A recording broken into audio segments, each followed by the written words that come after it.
C'est un fait avéré que Dieu aime de façon inconditionnelle sa créature, mais qu'il n'empêche pas la punition et le châtiment lorsque cette créature se met en situation de rupture vis-à-vis de lui. En Éden, l'homme a subi la pire des punitions, le pire des châtiments qu'il peut recevoir. Lorsqu'il y a eu la désobéissance d'Adam, cette désobéissance n'a pas entraîné la fin de l'amour de Dieu pour l'homme. Non, l'amour de Dieu pour l'homme est inconditionnel. Rien ni personne ne pourra empêcher Dieu d'éprouver cet amour et de chercher à le manifester. Cependant, la désobéissance a une conséquence. Elle a éloigné l'homme, créature de Dieu, de son Créateur. Elle a séparé la créature du Créateur. Elle a dressé un mur, une séparation entre la créature et le Créateur. Frères et sœurs, être privé de la présence du Créateur est pour la créature la pire des punitions, le pire des châtiments qu'il puisse subir. Alléluia. Et cette situation a été matérialisée de façon très forte dans la relation entre Dieu et le peuple juif dans le cadre de l'Ancienne Alliance. Dans le livre d'Ésaïe 59, au verset 2, il est écrit « Vos iniquités ont mis une séparation entre vous et votre Dieu.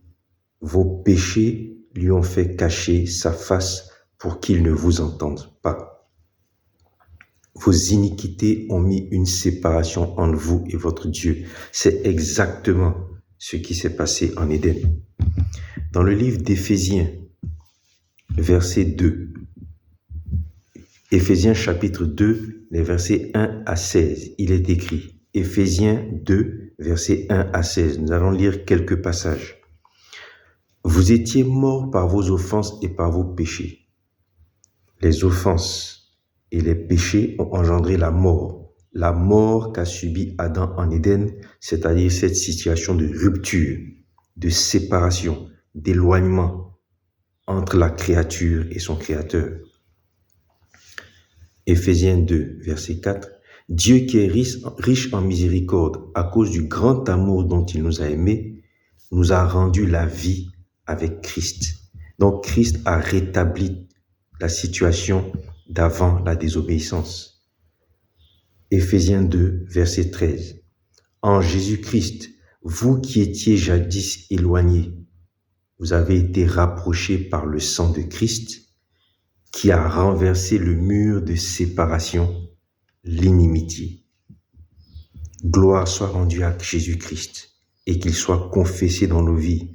Lui qui a brisé l'inimitié, le mur de séparation, l'éloignement qui ont été entraînés par le péché en Éden. Amen. Et nous nous rendons compte que dans l'Ancienne Alliance, le peuple juif, dont le cœur n'a jamais été attaché à Dieu, au fur et à mesure de la relation, s'est éloigné de Dieu, s'est séparé de Dieu, au point où les holocaustes et les sacrifices qui lui avaient été donnés afin de couvrir ses péchés sont devenus pour le peuple un permis de péché. Ce peuple qui n'est jamais rentré en véritable intimité avec Dieu a fini par utiliser le moyen que Dieu lui a donné pour couvrir ses iniquités et ses péchés. Il a fini par considérer ce moyen-là comme un permis de péché. Si vous lisez le livre de Psaume 50, le Psaume 51, Ésaïe chapitre 1, Ésaïe chapitre 56, versets 4 à 7, Jérémie 6, versets 18 à 21, Jérémie 7, versets 17 à 26, Jérémie chapitre 8, versets 1 à 9, Amos 5, versets 21 à 23. Tout ça sont des passages où Dieu exprime son mécontentement par rapport à cette pratique, à ce qu'est devenue cette pratique des holocaustes et des sacrifices pour son peuple. Et à chaque fois que le peuple s'est éloigné de Dieu, Dieu a permis qu'il soit puni, qu'il subisse une punition, qu'il subisse un châtiment afin de le ramener à lui. Les livres de Nombre 13 et 14 nous relatent la mission des 12 espions qui sont allés observer la terre promise et le rapport qu'ils en ont fait. On se rappelle que lorsque ces 12 espions sont partis observer la terre promise, ils sont revenus. Sur les 12, il y en a 10 qui ont dit qu'il était impossible au peuple de vaincre les nations qui étaient présentes sur cette terre-là et prendre possession de la terre promise. Et il y en a 2, Caleb et Josué, qui ont attesté que par la grâce de Dieu, par la puissance de Dieu, ce peuple pourrait y entrer. Et face à la réaction de ce peuple qui a cru les 10 espions plutôt que Caleb et Josué, Dieu a décidé de les punir. Échangeant avec Moïse, il est écrit dans Nombre 14, à partir du verset 18, « L'Éternel pardonne l'iniquité et le forfait, mais il ne tient point le coupable pour innocent. Il punit l'iniquité des pères sur les enfants. » Nombre 14, verset 20, « L'Éternel dit, j'ai pardonné selon ta parole, mais tous les hommes qui n'ont point écouté ma voix ne verront point le pays que j'ai promis par serment à leur père. » Le peuple qui s'est rébellé contre la volonté de Dieu, de les voir entrer sur la terre promise. Peuple qui s'est rébellé sur la base du rapport de 10 espions, auxquels ils ont cru, plutôt que de croire au rapport des 2 espions qui étaient conformes à la volonté de Dieu.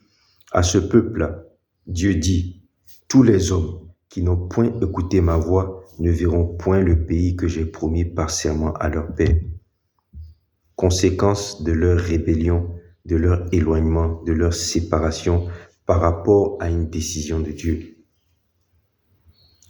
Non point que Dieu a cessé de les aimer, mais le livre de Nombre 14, au verset 18 dit que si l'Éternel pardonne l'iniquité et le forfait, il ne tient point le coupable pour innocent et il punit l'iniquité des pères.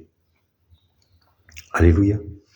Dans Ésaïe 50, il est écrit, Ésaïe 50 au verset 1, « C'est à cause de vos iniquités que vous avez été vendus, à cause de vos péchés que votre mère a été renvoyée. » Oracle de Ésaïe s'adressant au peuple juif de la part de l'Éternel. Le même Ésaïe, prophète Ésaïe, dans Ésaïe 63 au verset 10, parlant de la part de Dieu au peuple, dit, « Eux, c'est-à-dire le peuple juif, furent rebelles et attristèrent son Saint-Esprit. Alors Yahweh, Dieu, se changea pour eux en ennemi, lui-même leur fit guerre. » Alléluia.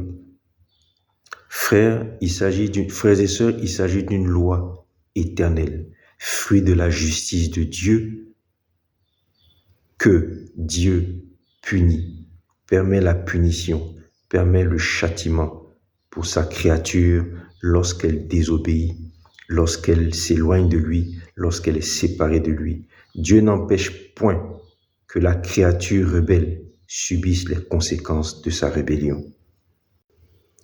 Que la grâce et la paix de Dieu notre Père et de notre Seigneur Jésus-Christ soient notre partage au quotidien. Frères et sœurs, que la grâce et la paix de Dieu notre Père et de notre Seigneur Jésus-Christ soient notre partage au quotidien.